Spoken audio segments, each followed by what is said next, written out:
রক্তাক্ত জনপদে পরিণত হয়েছে কুষ্টিয়া জেলা। একের পর এক ঘটেই চলেছে হত্যাকাণ্ডের ঘটনা। গত ২৫ দিনে জেলায় ব্যবসায়ী, রাজনৈতিক কর্মীসহ হত্যাকাণ্ডের শিকার হয়েছে ৯ জন। ফলে আতঙ্ক বিরাজ করছে জনমনে, বাড়ছে উদ্বেগ উৎকণ্ঠা।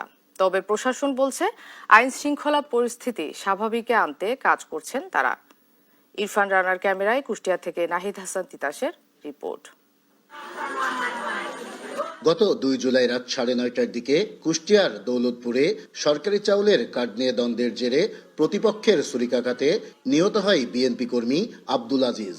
এর মাত্র ২ দিন আগে ৩০শে জুন দুপুরে মিরপুর উপজেলায় পূর্ব শত্রুতার জের ধরে হাতুড়ি দিয়ে পিটিয়ে হত্যা করা হয় জসিমউদ্দিন নামে এক জাসদ কর্মীকে। এর কয়েকদিন আগে কুষ্টিয়ার ইবি থানা এলাকায় সন্ত্রাসীরা গুলি করে হত্যা করে টুটুল হোসেন নামে এক মুদি ব্যবসায়ীকে। এভাবেই গত ২৫ দিনে জেলায় ব্যবসায়ী, রাজনৈতিক কর্মী সহ হত্যাকাণ্ডের শিকার হয়েছে ৯ জন। তোমরা আমাকে জান ভিক্ষা দাও, আমার ভাই না থাকার পরে আমি টাকা আনতে চাইছি, তোমরা আমাকে বাঁচাও, আমরা কাজ মারো না, আমার ভাইকে বাঁচাইতে হবে। তা আমার শুনিনি, আমার স্বামীকে মারিয়ে দিয়েছে। আমার ৫০০ টাকা সবাই লিছে, আমার স্বামী যে ৫০০ টাকা লাইনি, এই আমার স্বামীর বিশাল অপরাধ। এই আমার স্বামীকে ওরা সকালবেলা আলোচনা করে এরা মারিছে। ওই মাহবুল মাস্টারের ওই হুকুমে আমার ভাইকে মারিছে। আরে আমি তো ছিলাম না, আমার প্রাণ পরে এসে দেখছি আমার ভাইকে মারিছে। একের পর এক এমন হত্যাকাণ্ডের ঘটনায় রক্তাক্ত জনপদে পরিণত হয়েছে কুষ্টিয়া জেলা। চরম অবনতি ঘটেছে আইন শৃঙ্খলা পরিস্থিতির। এতে আতঙ্ক বিরাজ করছে জনমনে, বাড়ছে উদ্বেগ উৎকণ্ঠা। এর জন্য প্রশাসনের নির্লিপ্ততাকেই দুষছেন সাধারণ মানুষ।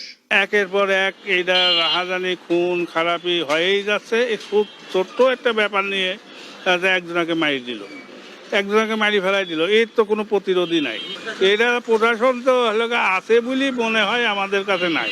সরকারই তো নিরাপত্তা দিতে পারছে না। আমরা কুষ্টিয়ার মানুষ খুবই নিরাপত্তাহীনতার ভিতরে আছি। আমরা চাই প্রশাসনিক যেই তৎপরতা সেটা একটু বাড়ুক। তবে প্রশাসন বলছে হত্যাকাণ্ডের ঘটনায় জড়িত অনেককেই গ্রেপ্তার করেছে পুলিশ। আইন শৃঙ্খলা পরিস্থিতি স্বাভাবিক আনতে কাজ করছেন তারা।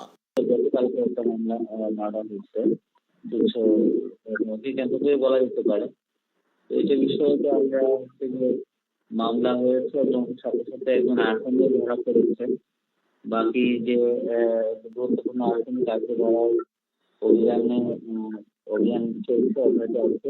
এসব হত্যাকাণ্ডের ঘটনায় জড়িত বেশ কিছু আসামিকে পুলিশ গ্রেপ্তার করলেও আতঙ্ক থেকেই যাচ্ছে জনমনে।